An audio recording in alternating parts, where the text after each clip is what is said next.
बड़ी कठिन डगर है बंगाल की। अच्छा। उसमें रीजन है। अब आप पूछो क्या रीजन है। क्या रीज़न है? बंगाल में बीजेपी लगातार 15 साल से मेहनत कर रही है। अगर बीजेपी आरोप लगाती है, ठीक है, हम भी बीजेपी को ही फॉलो करते हैं, लेकिन नरेंद्र मोदी अमित शाह के कट्टर विरोधी हैं। यूजीसी को लेके विरोध है, बाकी कहीं कुछ नहीं है। हम भक्त थे मोदी के, अंध भक्त, लेकिन जब से यूजीसी आया हम विरोधी हो गए। बीजेपी ने सिर्फ हिंदुओं को वहाँ मोहरा बना दिया है। पहले की बात बता रहे, अभी मुर्शिदाबाद भूल गए क्या? हाँ, हर जगह देख रहे हैं एक उदाहरण। लेकिन सबसे बड़ा जो वो उदाहरण है, बीजेपी ने कभी कोई समर्थन किया ही नहीं है वहाँ पे। कहीं पूरे देश में आप देखिए, पूरे देश में जब से भाजपा आई तब से सबसे ज़्यादा निशाने पे हिंदू है। जब बीजेपी जो देश बदलने आए थे ना, वो अपनी पार्टी को कांग्रेस बना दिया, कांग्रेस को मुस्लिम लीग बन गई। हमसे कह दो तो हम एक कबूतर नहीं मारेंगे, क्योंकि अपने अंदर इतना वो है दया कि अपन नहीं मार सकते, समझ रहे हैं। लेकिन जब बात अपने आन बान शान पे आएगी तो हम कुछ भी कर सकते हैं, ये भी बात है। नमस्ते, मैं शमी, सौगंध टीवी देख रहे हैं आप। काफ़ी दिनों से बेसब्री से इंतज़ार था सबको कि बंगाल चुनाव के तारीखों का ऐलान कब तक होगा। जी हाँ, कल यानी कि जो है 15 तारीख को जो है इलेक्शन कमीशन ऑफ इंडिया ने तारीखों का ऐलान किया। बंगाल चुनाव 2 चरण में होंगे। पहला चरण 23 तारीख को और दूसरा चरण 29 तारीख को, और 4 मई को जो है बंगाल चुनाव की गद्दी पर कौन बैठने वाला है ये डिक्लेयर हो जाएगा। लेकिन सवाल वही है, बैठेगा कौन?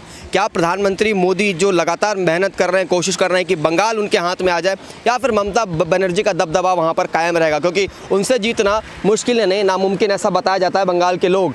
क्या कहेंगे सुनील जी, बंगाल जीतना मुश्किल है क्या बीजेपी के लिए? बहुत मुश्किल है, बहुत मुश्किल है। बहुत मुश्किल है। अच्छा? बड़ी कठिन डगर है बंगाल की। अच्छा। उसमें रीजन है। हाँ। अब आप पूछो क्या रीजन है। क्या रीज़न है? बंगाल में बीजेपी लगातार 15 साल से मेहनत कर रही है। हाँ।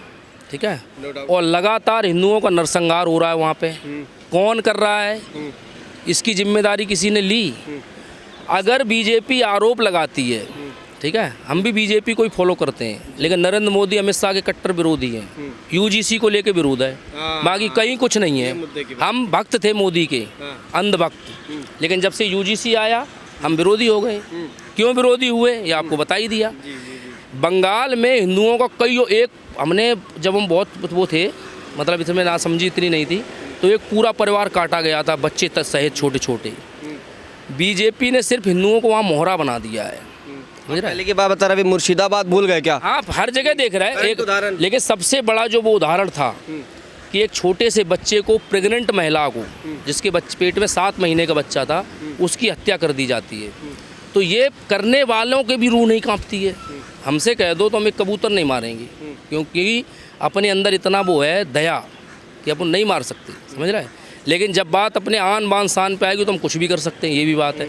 लेकिन वो इन चीज़ों से किसी की कोई मतलब जो उनका वो सभ्यता कोई खतरा तो है नहीं। जो ऐसे लोगों को होते हैं 6 महीने के बच्चे से, पेट में रहते बच्चे से किसको खतरा है? किसी को है?